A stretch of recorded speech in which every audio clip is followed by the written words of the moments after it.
아마 추석 명절이라 또 가족들을 방문한 분도 계실 거고, 또 지금 가족들과 함께 예배드리는 분, 또 아니면 개인적으로 그렇게 예배드리는 그런 분들이 계실 거예요.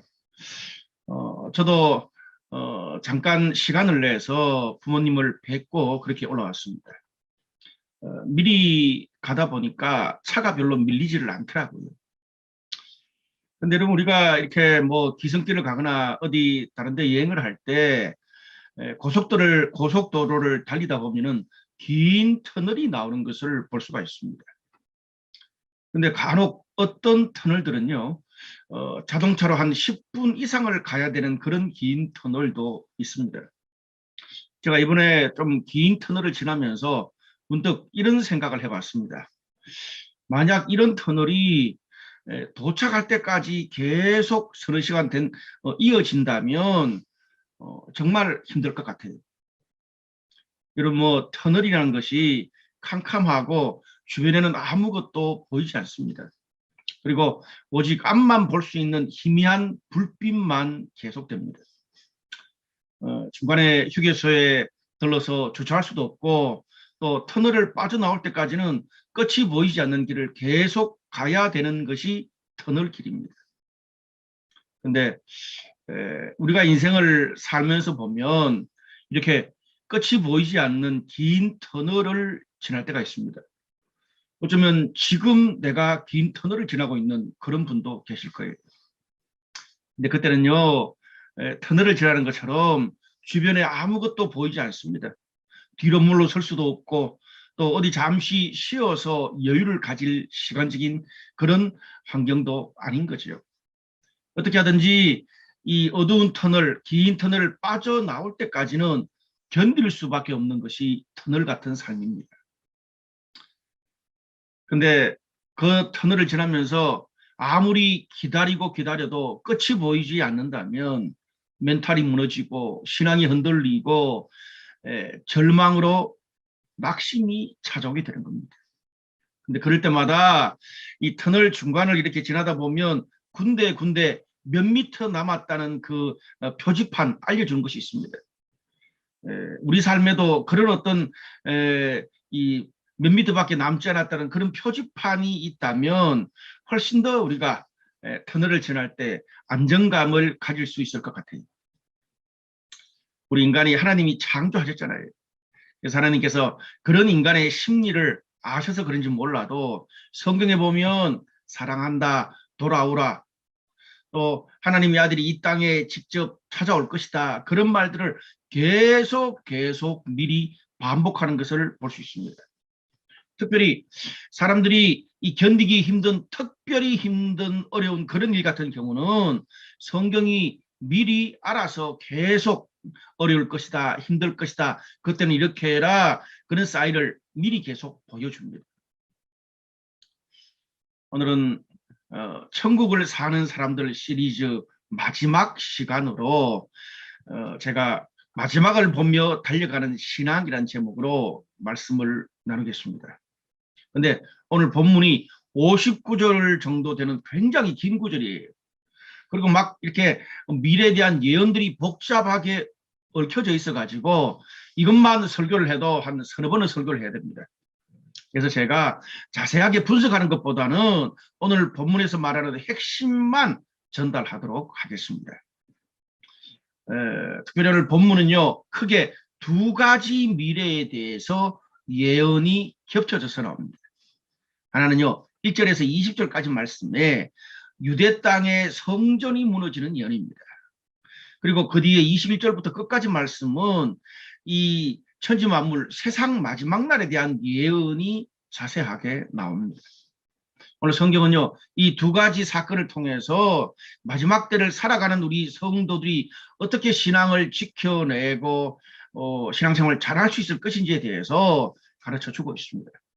오늘 말씀을 통해서 마지막까지 여러분의 신앙, 또 저의 신앙이 정말 멋지게 잘 끝맺을 수 있기를 주님의 이름으로 축복합니다. 먼저 유대 성전이 무너질 때 이야기입니다. 오늘 본문 1절에서 3절까지 말씀을 보니까 예수님이 이 제자들과 함께 멋지고 화려하게 지은 유대 땅에 있는 성전을 보면서 제자들에게 이 성전의 앞날에 대해서 예언을 하십니다. 그런데 이 당시 유대 땅에 지어진 성전은요, 헤롯 성전이다, 일명 그렇게 불려왔습니다. 왜냐하면 당시 통치자였던 헤롯 왕이 무려 44년 동안 지었어요. 거의 마지막에는 헤롯 왕이 죽고 난 다음에 몇 년 더 지어졌습니다. 44년 동안 성전을 지었으니까 얼마나 크고 화려했겠습니까?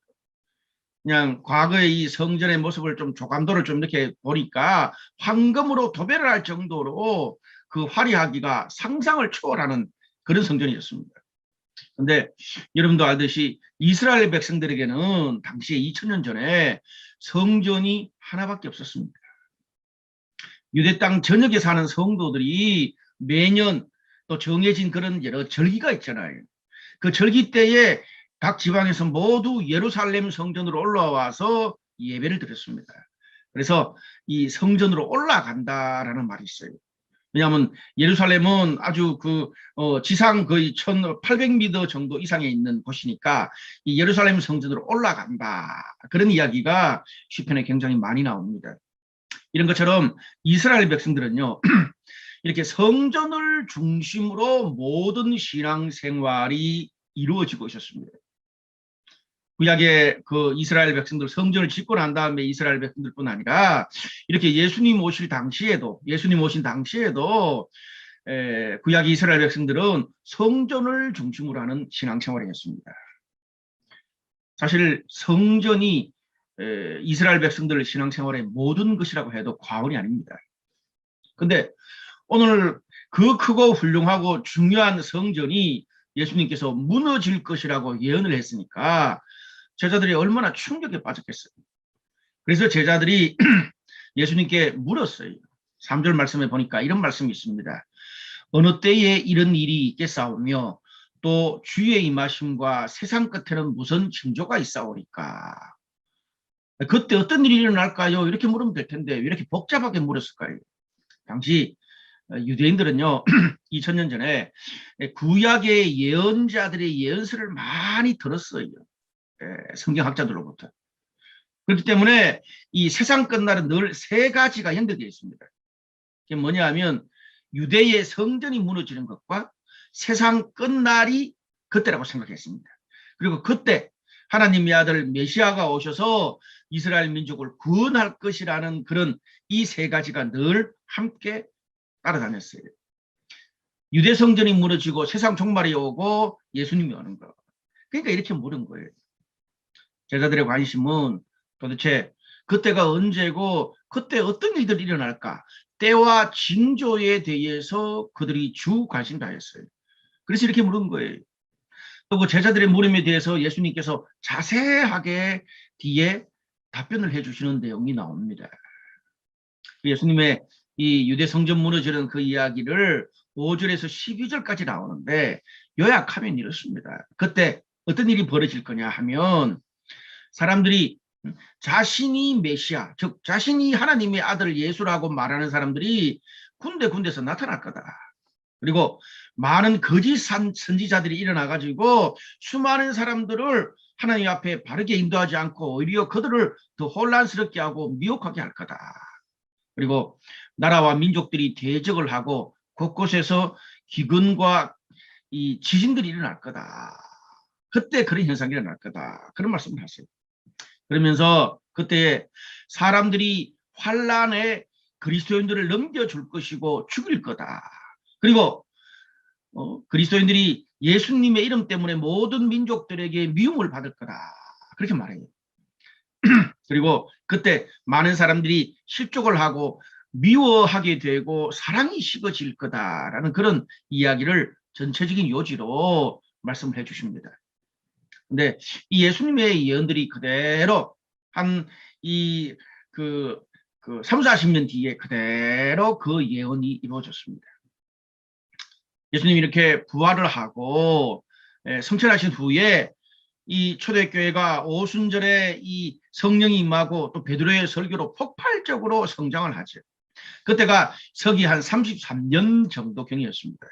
근데 이 예수님에 대한 이런 이야기가 제자들을 통해서 그리고 함께 있었던 사람들을 통해서 구전으로 계속 주변 사람들한테 전달되고 또 그렇게 막 폭발적인 그런 예배 모임에 사람들이 거기 가서 또 은혜를 받고 신앙생활을 하게 됐거든요. 그렇게 퍼졌어요. 성경은요, 그런 일이 있은 후에 10년 뒤에 한 2권 정도 겨우 쓰여졌어요. 야고보서, 갈라디아서. 그리고 또 10년 뒤, 그러니까 20년 뒤에 마가복음, 공관복음 중에 마가복음이 처음 쓰여졌어요. 근데 성경 그래봤자 당시에 뭐 인쇄술이 없었잖아요. 파피루스에다가 일일이 펜으로 다 찍어서 한자 한자 기록했어요. 그것을 사본으로 만들어서 다른 사람한테 전달하려 그러면 또 파피루스에다가 그 일을 해야지 전달할 수 있어요. 사본도 별로 많지 않았습니다. 근데 더 결정적으로 중요한 거는 당시에 글을 아는 사람들이 거의 없었어요. 거의 뭐 90% 이상의 사람들이 글을 몰랐어요. 그러다 보니까 신앙은 이 구전을 통해서 그리고 예배나 모임에 찾아가야 신앙생활을 할 수 있는 거예요. 근데 당시에 예수님을 직접 본 사도가 12명밖에 없었고 그때는 신학교도 없었어요. 그러니까 전문적으로 훈련을 받은 목회자도 없다 보니까 좀 이렇게 시간이 예수님 그 부활하고 한 뭐 10년, 20년, 30년 지나니까 곳곳에 이단들이 나와가지고 여기저기서 자신이 예수님이라 그런 거예요. 근데 그럴 때는 이미 사도들도 다 죽었어요. 또 극단적인 막 성령의 불로불로 이런 극단적인 성령주의자나 또 극단적인 금욕주의자들이 등장해서 성도들을 미혹하니까 성도들이 이끌어주는 사람들이 별로 없다 보니까 거기에 넘어가는 성도들이 너무나 많았어요. 그 당시에 로마가 주변 나라들을 정복하기 위해서 전쟁이 끊일 날이 없었습니다. 로마는 시작부터 끝까지 전쟁하다 끝난 나라예요. 근데 특별히 식민지 백성들을 동원해서 전쟁에 이 총알바지, 그 시절에 칼을 썼으니까 칼바지로 사용했어요. 또 그렇게 힘든 흉흉한 시절에 기록적인 기근과 지진들이 곳곳에서 일어나다 보니까 길거리에 거지들이 흘러 넘쳐났습니다. 그만큼 힘든 시대를 당시 사람들이 살고 있었습니다. 근데 그럴 뿐 아니라 당시 그리스도인들의 고통은 더 극심했습니다. 유대인들에게도 핍박받았죠. 또 지배자인 로마인들에게도 핍박을 받기 시작했습니다. 특별히 서기 64년, 64년에 그때부터 시작된 게 아니라 그 전부터 핍박을 계속 받다가 이제 결정적인 거는 서기 64년에 여러분도 뭐 들었듯이 네로 황제가 로마에 불을 질러놓고 그것이 그리스도인 짓이라고 거짓 소문을 퍼뜨려서 그걸 빌미로 수만 명의 기독교인들을 고문해서 죽이고 십자가에 달아서 죽이고 그리고 원형경기장에 맹수에 물려서 죽게 하고 또 화역으로 수만 명의 사람들이 처절하게 순교를 당했습니다. 그 이야기를 지금 예수님이 예언하고 있는 거예요. 그러다 보니까 당시 로마 군병들이 그리스도인들을 곳곳에서 그들이 통치하는 모든 나라에서 그 기독교인들을 색출하려고 혈안이 되어 있다 보니까 주변 사람들이 고발할까봐 신앙생활을 하는 사람들조차도 서로를 정말 신뢰하기 전에는 믿지를 못했어요. 왜? 고발당하면 죽으니까요. 그래서 공개적으로 예배도 못 드리고 모임도 못하고 숨어서 정말 믿을 만한 소수의 사람들끼리만 모임을 했어요. 여러분 그래서 저 광야나 그런 골짜기 그런데 막 굴을 파고 카타콤에서 예배들을 드리고 그렇게 살 수밖에 숨어서 살고 신앙생활을 할 수밖에 없었습니다. 정말 고통스럽게 초대교회 성도들이 신앙생활을 했죠. 모이고 만날 수가 없으니까 당연히 만나지 못하니까 사랑이 식어지고요. 그러다 보니까 수많은 사람들이 잘못된 신앙에 빠지거나 잡혀 죽을까봐 두려워하고 또 영적으로 공부를 못 받으니까 낙심해가지고 신앙을 떠나는 사람들이 주변에 너무나 많이 생기기 시작했습니다. 오늘 이 유대 성전이 무너지기 직전에 그런 일을 예수님께서 미리 예언해 주시는 거예요. 신기한 게요. 원인은 다르지만 오늘날 이 코로나로 사회적 거리두기를 하고 있는 현재 우리들의 상황과 비슷한 부분이 굉장히 많은 것 같아요. 여러분 우리도 1년 반 이상을 코로나로 사실 전 세계의 경제가 멈췄었다고 해도 과언이 아닙니다. 그런 상황에서 우리나라의 집값은 천정부지로 계속 뛰지요. 회사는 회사대로 어렵고 취업하기는 더 어렵고요. 가정경제를 이렇게 보면은 대출을 해서 대출을 메꿔가는, 카드로 또 돌려막기 하는 그런 가정들도 굉장히 많더라고요. 특별히 소상공인들은 상상을 초월하는 어려움을 겪고 있습니다. 여러분, 제가 얼마 전에 명동 거리를 한번 나가봤는데 충격을 받았어요. 거의 뭐 60, 70% 이상 다 문을 닫은 것 같아요. 예. 그런 상황에서 또 과거처럼 뭐 로마처럼 그런 막 전쟁을 하지 않지만 경제 전쟁이 전 세계에 영향을 미치고 있습니다. 미국과 중국의 경제 전쟁 때문에 그 사이에 한국이 끼어 있고, 또 미국과 북한 사이에 핵 문제 때문에 그 사이에 또 한국이 끼어 있어 가지고 이러지도 못하고 저러지도 못합니다. 국로는 서초동, 광화문으로 나눠져 가지고 지금 여러분 요즘 최근에 신문을 보면 연일 상대편을 폭로하고 공작이라고 그걸 반복해요. 건수가 좀 다를 뿐이에요. 서로 미워하고 난립니다. 그러다 보니까 사람들도 그 편을 나눠 가지고 보수냐 진보냐에 따라서 서로 나눠져요. 그런 사이 국민들은 매일 정말 내 한 몸 우리 가정 하나 살아가기도 버거운데 그런 것들이 너무 지쳐요. 근데 뭐 코로나뿐 아니라 세계 도처에 여름에 눈이 오고 기록적인 폭풍과 비가 와서 뭐 그냥 지역 하나가 더 내려가고, 지진도 뭐 상상을 초월하는 지진들이 막 이상 기후의 변화들이 전 세계적으로 불어닥치고 있습니다. 이러다가는 이상 기후로 세계가 망할 것 같다는 생각이 들 정도예요. 코로나로 죽을 지경인데 많은 기후학자들이 이상 기후로 오히려 몇 배의 더 큰 어려움을 전 세계가 겪을 수 있다고 경고를 하고 있습니다. 산 넘어 산이에요. 2000년 전에 유대인들뿐 아니라 2021년을 살아가는 우리도 인생, 신앙, 세상의 마지막 때를 힘들게 우리 모두가 경험하고 있습니다. 오늘 그런 상황에서 우리가 나를 향한, 우리 가정을 향한, 또 나의 비즈니스와 직장 생활, 또 우리 공동체를 향한 하나님의 뜻이 뭘까, 하나님의 메시지가 뭘까, 우리가 가득 기다리고 있잖아요. 특별히 오늘 본문에서 제자들은 이 말세와 이 그때의 또 징조에 대해서 관심이 가 있는데, 근데 오늘 예수님은 전혀 다른 데 관심이 있는 것 같아요. 물론 제자들이 궁금한 것에 대해 설명은 해주지만, 그래서 우리가 그걸 알려면 예수님이 환란의 때를 당하는 사람들에게 당부하고 있는 동사들을 다 한번 정리해 보면 오늘 주님이 우리들에게 주시는 메시지가 명확하게 드러납니다. 4절 6절의 말씀 보니까 요약하면 예수께서 이르시되 너희가 사람의 미혹을 받지 않도록 주의해라.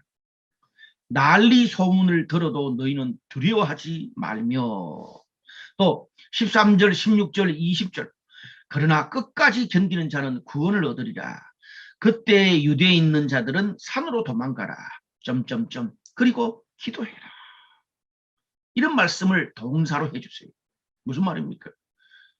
주변에 어떤 힘들고 정말 말도 안 되는 난리 소문을 들어도 너희가 두려워하지 말라는 거예요. 힘든 일을 당했지만 두려워하지 말라는 거예요. 올 것이 왔다고 생각하라는 거죠. 쉽지는 않겠지만은 끝까지 견디면 구원을 얻고 더 성숙해질 것이라고 하나님이 격려해 주고 있습니다. 힘들고 답답하다 보니까 사람들이 돌파구를 찾고 싶잖아요. 건강하지 못한 신앙이나 공동체에 빠지게 되고, 또 하지 말아야 될 일들이나 관계에 엮여가지고 평생 쌓아둔 가정과 신앙과 자신의 소중한 모든 것을 잃어버릴 수도 있습니다. 그러니 너희가 분별하고 또 잘 분별해라. 그렇게 말씀하고 있습니다.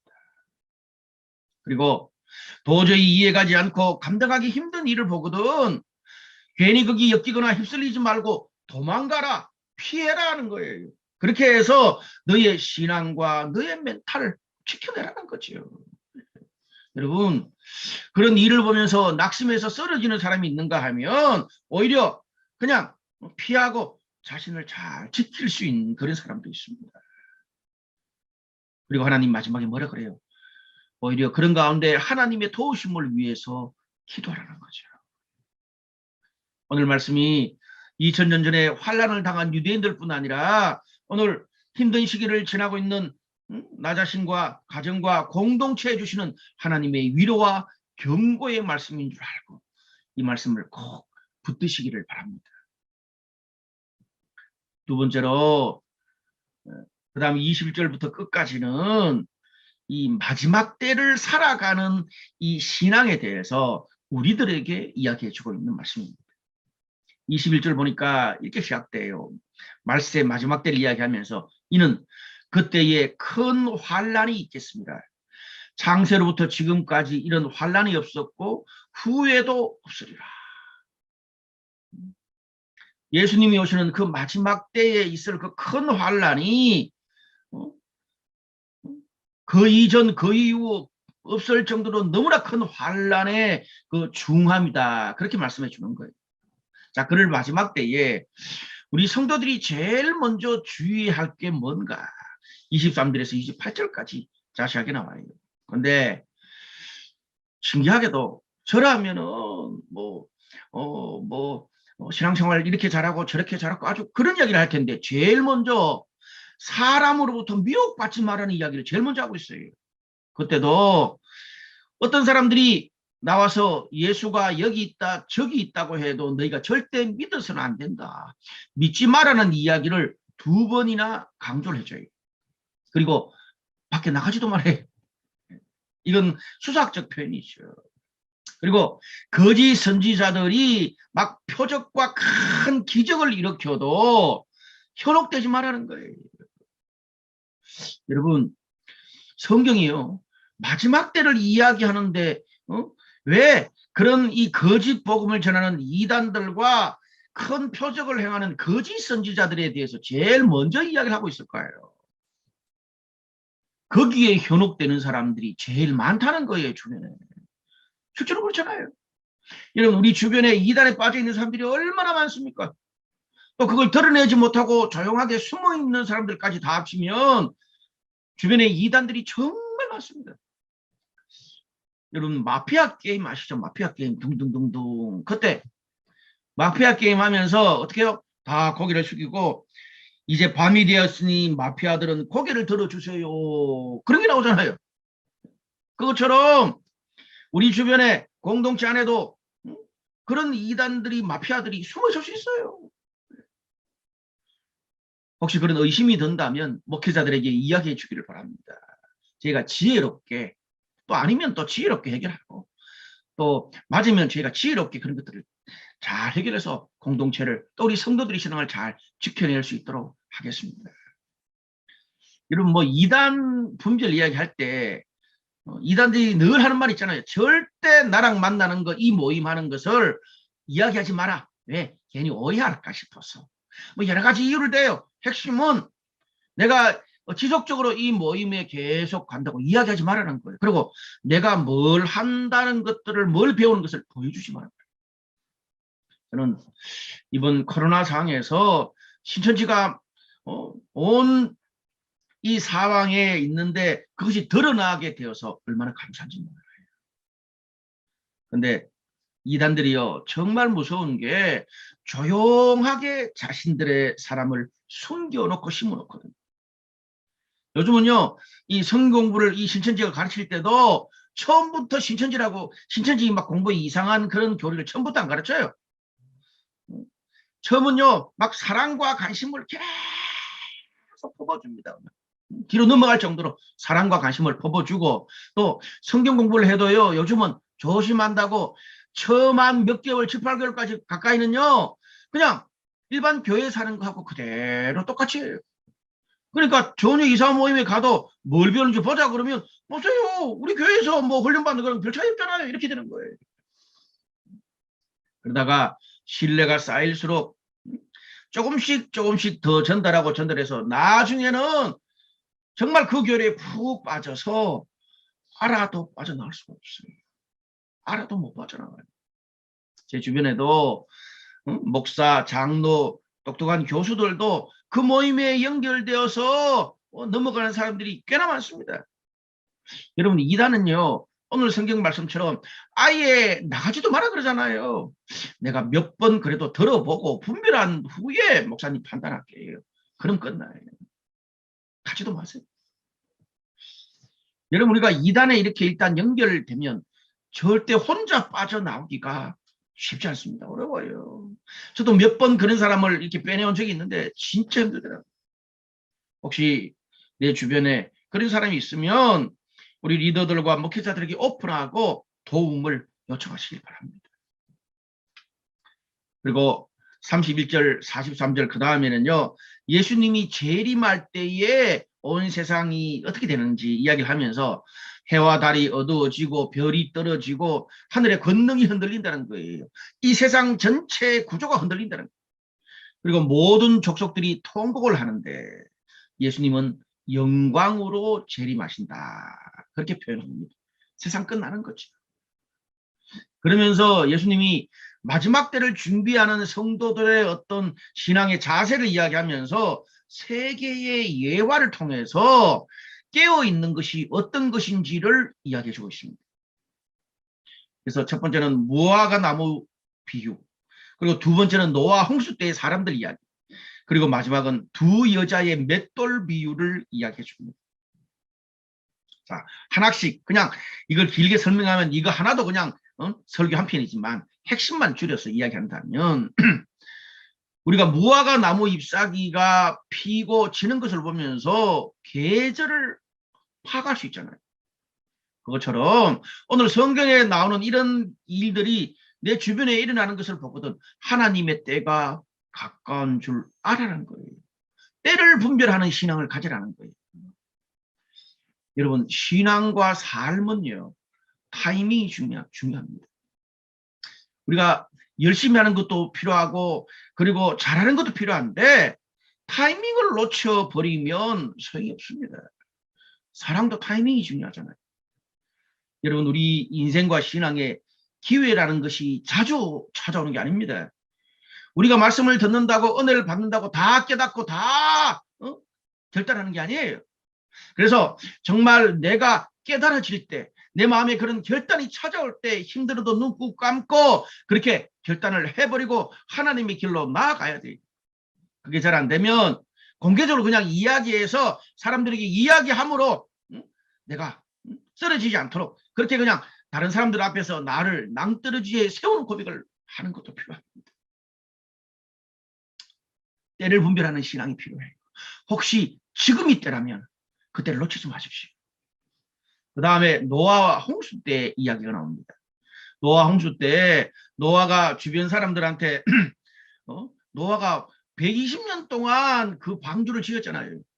그래서 수많은 사람들한테 이 땅이 홍수로 멸망될 거라고 얼마나 수많은 사람한테 말을 했을 텐데도 오늘 성경이 뭐라 그래요?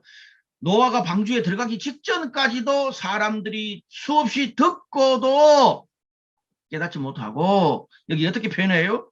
이건 이제 수학적 표현인데 사람들이 먹고 마시고 장가들고 시집가고 했다 그 말이에요. 이 표현은 시집가고 장가가지 말라는 표현이 아니고 사람들이 다 그렇게 수없이 노아를 통해서 경고를 받고 말씀을 들었으면서도 하나님 말씀 신앙 아예 신경도 안 쓰고 뭐 나중에 하면 되지. 부어라 마셔라 돈만 있으면 되지 다 하지 연애하고 시컷 놀자. 세상 관심에 막 푹 빠져서 하나님의 말씀도 상관하지 않고 하나님의 때가 언제인지 내 신앙과 우리 가정과 내 직장이 어디로 지금 가고 있는지 내 신앙과 멘탈의 방향이 지금 어디쯤 있는지 파악이 안 된다는 거예요. 여러분, 신앙의 자리가 파악이 안 되면 답이 없어요. 창세기에 하나님이 죄를 범한 아담에게 뭐라 그래요? 네가 어디 있느냐. 그 말은 너와 너의 가족과 너의 직장과 모든 너의 공동체에 신앙의 방향이 지금 어디로 향해 가고 있는가를 묻고 계시는 거예요. 여러분, 오늘 성경에 예수님이 재림할 때가 언제인지 모른다 그러잖아요. 예수님의 재림할 때 그러면 너무 멀 수 있으니까 예수님의 재림할 때는 차치하고, 여러분 우리가 내 생명이 언제 하나님께서 걷어갈지 모르잖아요. 제가 얼마 전에 설교했잖아요. 예. 어떤 분 자기 부모님 이제 돈 벌고 난 다음에 나중에 잘 봉양해야지, 그때 갑자기 그냥 예수도 안 믿은 채 돌아가셨다 그랬잖아요. 여러분 부모님만 그런 게 아닙니다. 하나님이 내 생명을 걷어갈지가 언젠지 모르는데 나중에 돌아오지, 나중에 믿지, 나중에 주님 뜻대로 살고 결단하지, 그때 가서 신앙생활 잘하지. 그러다가는 나 자신과 가족들의 신앙이 오늘 이 성경의 노아의 홍수 때 사람들처럼 될 수가 있다는 겁니다. 기차 지나고 난 다음에 후회하지 말고 지금 말씀을 들을 수 있을 때, 지금 주변에 나를 위해서 격려하고 책망하고 기도해주는 그런 리더십들과 공동체가 있을 때 그때 정신 차리고 돌아오라는 거예요. 그리고 마지막 비유로 두 여자가 맷돌질을 하는데, 이 비유의 핵심은 한 사람은, 두 사람이 맷돌질을 하는데 한 사람은 데려가고 한 사람은 버려짐을 당한다는 거예요. 근데 오늘 25절에 비슷한 말씀이 있어요. 그가 큰 나팔 소리와 함께 천사들을 보내리니 그들이 그의 택하신 자들을 하늘 이 끝에서 저 끝까지 사방에서 모으리라. 말세가 되니까 하나님의 사람들은 오히려 더 하나님께서 사방에서 더 하나님께로 모으시고 모은다는 거예요. 모으실 사람은 더 모으고 더 버려질 사람들은 더 하나님과 먼 방향으로 가게 되더라는 거죠. 마지막 때가 되면 하나님을 따르는 사람과 그렇지 않는 사람들이 점점 구분되고 명확해진다는 겁니다. 요한계시록에서는 그것을 이렇게 아주 표현하죠. 세상 끝날에 염소와 양을 구분한다는 거예요. 염소와 양을 구분한다는 거예요. 여러분 환란의 때가 되면 우리 흔히 그런 말 하잖아요. 어렵고 힘들고 환란의 때가 오면 내 주변에 진정한 친구가 누구인지 알게 된다고 말하잖아요. 마찬가지입니다. 마지막 때가 되면 오늘 성경 말씀처럼 신앙에서 진짜와 가짜가 확실하게 구분됩니다. 가정도, 직장도, 신앙 공동체도 어렵고 힘들수록 마지막 때가 될수록 진짜와 가짜, 진짜 신앙, 진짜 가정, 진짜 직장, 진짜 신앙 공동체가 가짜와 점점 더 확연하게 구별된다는 거죠. 무슨 말입니까? 힘들다고 낙심하는 사람들은 그런 이유만 계속 생겨서 그렇게 낙심하고 힘들고 불평하다가 인생 종친다는 거예요. 반대로 하나님을 더 붙들고 신앙과 말씀의 기준을 놓지 않으려고 하는 사람들은 오히려 하나님의 일하심을 더 많이 보게 되는 것이 마지막 때입니다.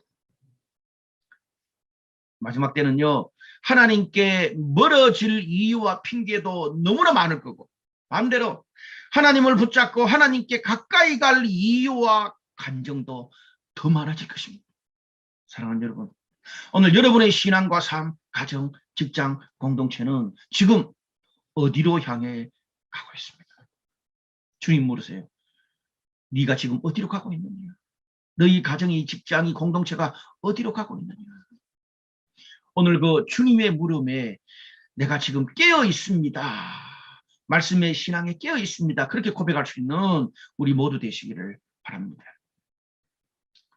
말씀의 결론을 맺을게요. 오늘 본문에서 예수님께서 세상 끝날을 분별하는 두 가지 중요한 증거도 함께 제시합니다. 15절 말씀 보니까 이런 말씀이 있어요. 이 천국 복음이 모든 민족에게 증언되기 위하여 온 세상에 전파되니 그제야 끝이 오리라. 그러므로 너희가 선지자 다니엘이 말한 바 멸망에 가정한 것이 거룩한 곳에 선 것을 보거든 읽는 자는 깨달을진저. 뭐 좀 문어적 표현하고 있는데 읽는 자들은 깨달으라 그 뜻입니다.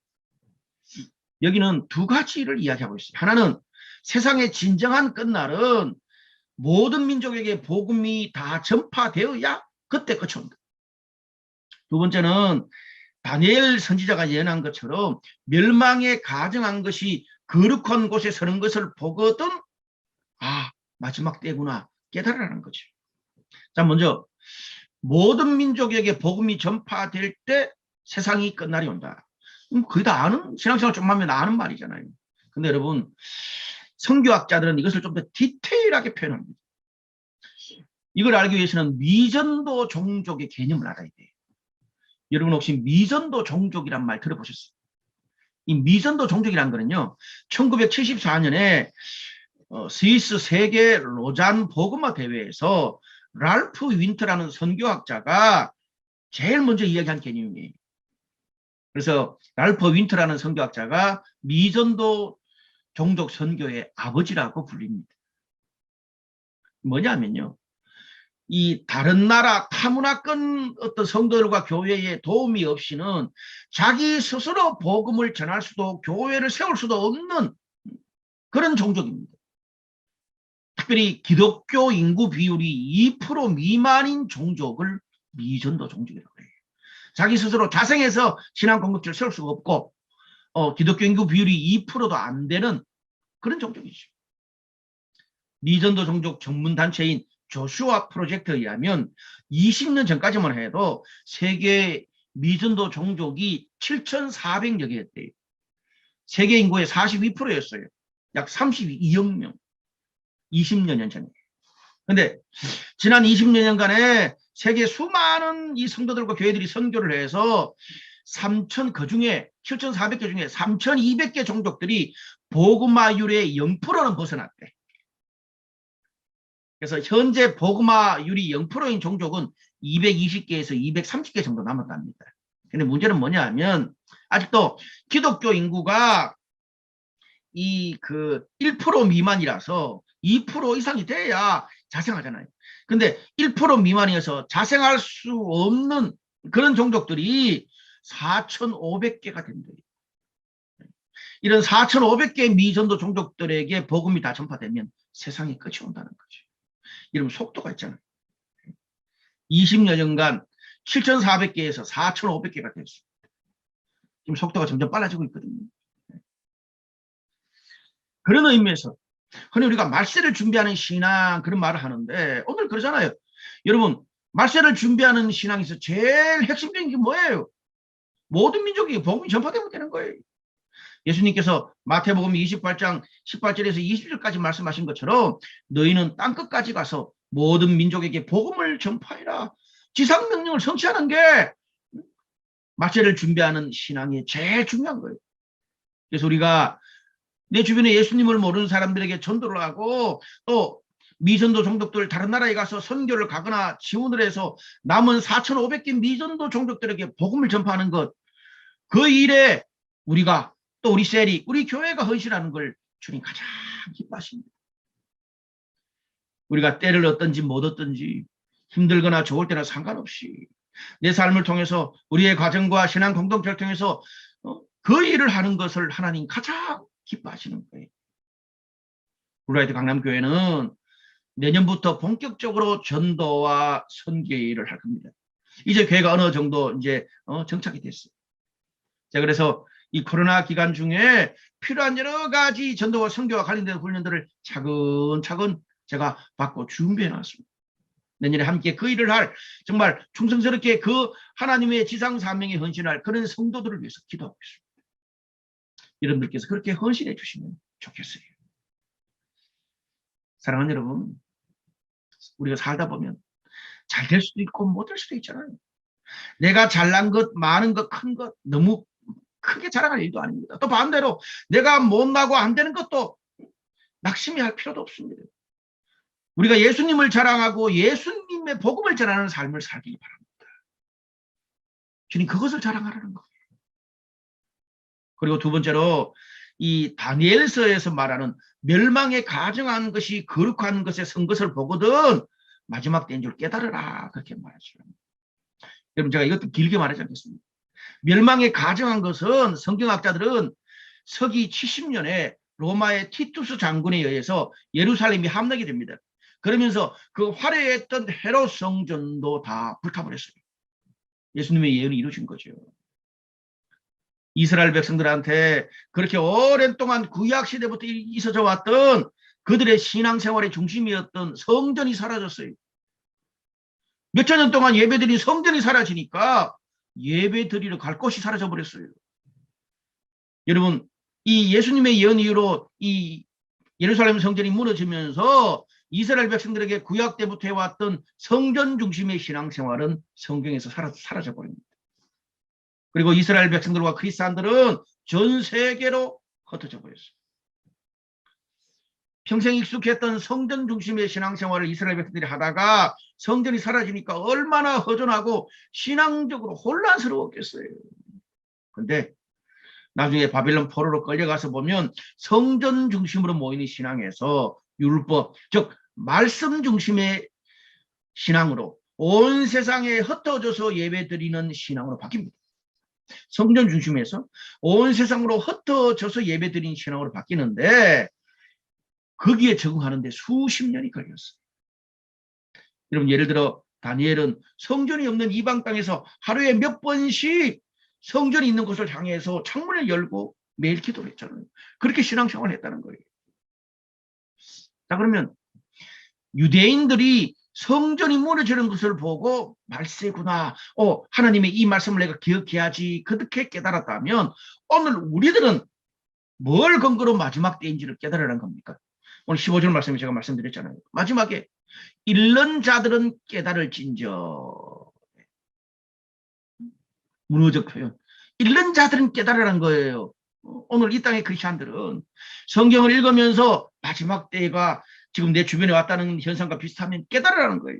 그래서 제가 오늘 이 말씀을 전하는 것이고 또 이 말씀을 들으면서 너희가 너희 인생과 너희 신앙과 이 세상의 마지막 때임을 깨닫고 깨어있으라는 거지. 여러분, 사회적 거리두기로 인해서 교회나 예배나 모임들은 대부분 전환을 했습니다. 유대인들만 그런 게 아니에요. 우리도 그렇잖아요, 지금. 예배 드리는 것도 여러 주변의 성도들 얘기를 들어보니까 온라인으로 계속 드리니까 감동도 느끼기 쉽지 않고 나 스스로도 마음을 잡는데도 계속 해이해지잖아요. 셀 모임도 뭐 잘 안 돼요. 그러다 보니까 그동안 신앙생활 잘했던 사람들조차도 이렇게 신앙이 무력해져서 되겠냐고 힘을 내야 된다고 입을 모으고 있습니다. 여러분, 신앙생활의 어떤 힘이 능력이 약해지니까 내 삶에서 작은 문제나 스트레스가 올 때 쉽게 멘탈이 무너지고 크게 휘청거릴 수밖에 없어요. 그러다 보니까 부부관계, 자녀관계, 직장생활도 너무 어려워지는 거예요. 이런 상황에서 직장을 생각하고 결혼을 생각하고 미래를 준비해야 되는 젊은 세대들은 더 답이 안 나오는 거예요. 그러다 보니까 주변에 혼자 살겠다, 비혼주의자다, 싱글이다, 아이를 낳지 않겠다는 커플도 점점 더 대세가 되어가고 있습니다. 그렇게 주변에 모두가 어려우니까 내 마음을 진정으로 들어주고 이해해주고 소통할 수 있는 진정한 친구, 진정한 만남을 찾기가 정말 쉽지 않습니다. 여러분 어떠세요? 어렵잖아요. 사람이 내 마음을 나눌 데가 없다 보니까 외로워서 자신의 아픔을 나누지 못하니까 내 주변에도 보면 공황, 중독, 정신적인 문제를 겪는 사람들이 진짜 많습니다. 간혹 그 어려움이 너무 힘들어서 인생을 스스로 끝맺는 그런 사람들도 있는 것 같습니다. 여러분, 2000년 전 이스라엘 백성들뿐 아니라 지금 우리도 이스라엘 백성들이 겪었던 성전 중심 신앙생활에서 또 다른 패턴으로 온 세상으로 흩어진 제자들의 예배를 배우고 적응하는 과정 중에 있습니다.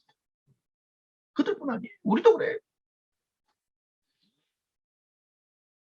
제가 이야기만 하고 마칠 텐데 지난 주일날 저녁에 운영위원회를 했습니다. 근데 운영위원들이 본인들의 신앙생활의 어려움을 이야기하면서 온라인 상에서 예배를 드리고 셀 모임을 하니까 너무 마음 잡기가 쉽지 않은데 목사님, 우리가 다시 한번 신앙생활에 또 마음을 잡을 수 있도록 도와주세요. 저한테 이 예배와 또 공동체 신앙에 대해서 다시 한번 더 회복할 수 있도록 도움을 요청했습니다. 사실 우리가 온라인으로 1년 8개월 정도 예배하고 셀몬을 하다 보니까 예배가 헤어질 수밖에 없고 신앙이 무기력해지는 것을 많이 느끼잖아요. 그래서 걱정해서 부탁을 한 거예요, 목사한테. 저는 그 말을 들으면서 그런 운영위원들이 저와 함께 동역하고 있다는 것 자체가 너무 감사했고 프라이드까지 느꼈어요. 왜냐하면 간혹 주변에 어떤 교회의 당회나 운영위원회를 보면 그런 어떤 신앙에는 관심이 없고 코로나로 성도가 몇 명이 감소했고 헌금이 얼마나 줄어들었고 그거에 대해서 제일 많이 지적해서 스트레스 받는 목사님들이 꽤나 많더라고요. 그런데 우리 운영위원들은 흩어진 우리 예배와 신앙의 공동체성에 대해서 가장 걱정을 해주니까 그러면 그거 하나가 우리 공동체의 어떤 리더십들의 영적인 가치관을 보여주는 거 아니에요. 제가 생각을 했어요. 아, 그냥 저거 하나로 끝났구나. 얼마나 감사하지. 그래서 제가 오늘 천국을 사는 사람들 주제 설교 시리즈를 끝내고 제가 다음번부터 흩어진 제자들의 역동적인 예배, 흩어진 제자들의 역동적인 예배라는 주제로 시리즈 설교를 할 겁니다. 그 시리즈 설교를 하면서 필요하면 우리 공동체 안에 있는 사람들도 좀 설교 형태를 바꿔서 함께 토론도 하면서 또 설교도 하고 그렇게 할 생각이에요. 특별히 우리가 흩어져 있는 제자들의 이 예배, 흩어져 있는 제자들의 이 신앙 셀 공동체에 대해서 우리가 다시 회복할 수 있는 오히려 어떤 면에서 신앙에서 멀어질 수 있는 그런 이유가 더 많아지는 게 아니라 오히려 이것 때문에 하나님께 더 가까이 갈 수 있는 그런 강력한 역동적인 예배, 역동적인 셀몸, 역동적인 전도와 선교, 우리 삶에 하나님의 일하심을 볼 수 있는 그런 계기들이 되시기를 주님의 이름으로 축복합니다.